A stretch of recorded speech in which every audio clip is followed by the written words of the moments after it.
House Leader, third party. Thank you, Honourable Speaker. BC has the greatest biodiversity of any Canadian province, and it also has the most species at risk. The SFU Biodiversity Report released last week cited alarming numbers. 1,807 species are in decline, 278 species are at risk of extinction. Scientists have been sounding warning bells for decades that we must protect habitats, but they have gone unheeded. Let's highlight some of what we've done instead. We have sedated pregnant caribou and flown them in helicopters to a breeding pen surrounded by armed guards rather than mitigate our logging impacts. We have sunk millions into breeding programs for spotted owls. There are only 6 left in the wild, and simultaneously approved logging in their last remaining habitats, such as the Skagit watershed. We have fed orca whales medicated salmon because they are sick and starving.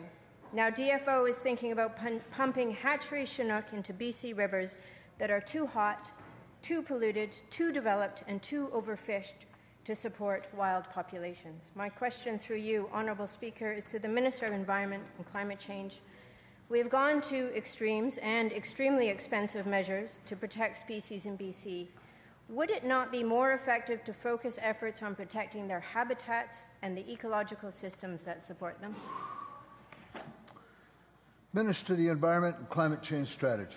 Thank you, Honourable Speaker, and thank you to the third-party House Leader for her question. It is an important question, and it's an important question for government policy and also for British Columbians who have a deep attachment to our incredible biodiversity in BC, to nature and to our environment.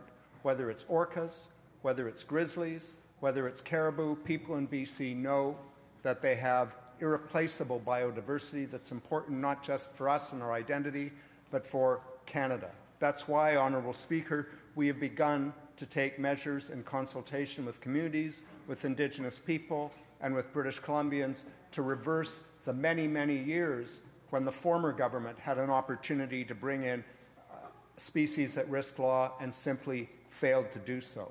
By failing to do so, Honourable Speaker, they created instability for Indigenous communities, they threatened the food supply of Indigenous communities, and they created instability for industry that creates instability for all of us. Honourable Speaker, we have begun the consultation with communities and British Columbians.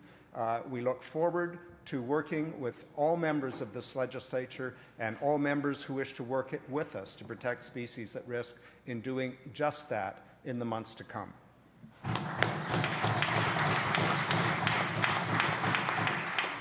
House Leader, third party, on a supplemental. Thank you, Honourable Speaker. Actions speak louder than words. As last week's report points out, BC has been repeatedly criticized for prioritizing resource development over the needs of species in our province. We are all complicit in the 6th mass extinction as it unfolds in BC. Species extinction and loss of biodiversity have a human impact. It impacts the health of ecosystems and the infrastructure of life that we also depend on, and it impacts our complex social, cultural, and emotional identities.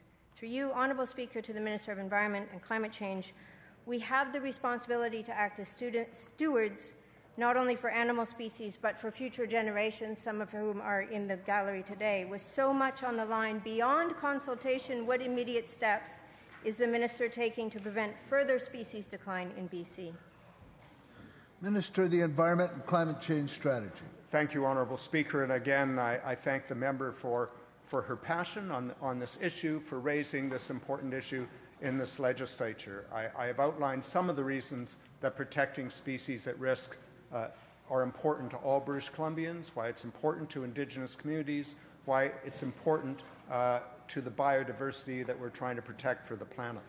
Honourable Speaker, it is important when we take measures, whether it's habitat protection, whether it's protecting a species from predators or industrial activity, whether it's protecting a species at risk from simply winking out because they can no longer reproduce, that we target our dollars in a way that is most effective. That is part of the consultation that we'll be undertaking. We'll also be consulting through an intentions paper on a range of measures to protect species at risk through a new Species at Risk Act, while at the same time ensuring that we work with communities around the province to ensure that the jobs that they depend on for the health of their communities and their families can be maintained without threatening the loss of species. Thank you very much.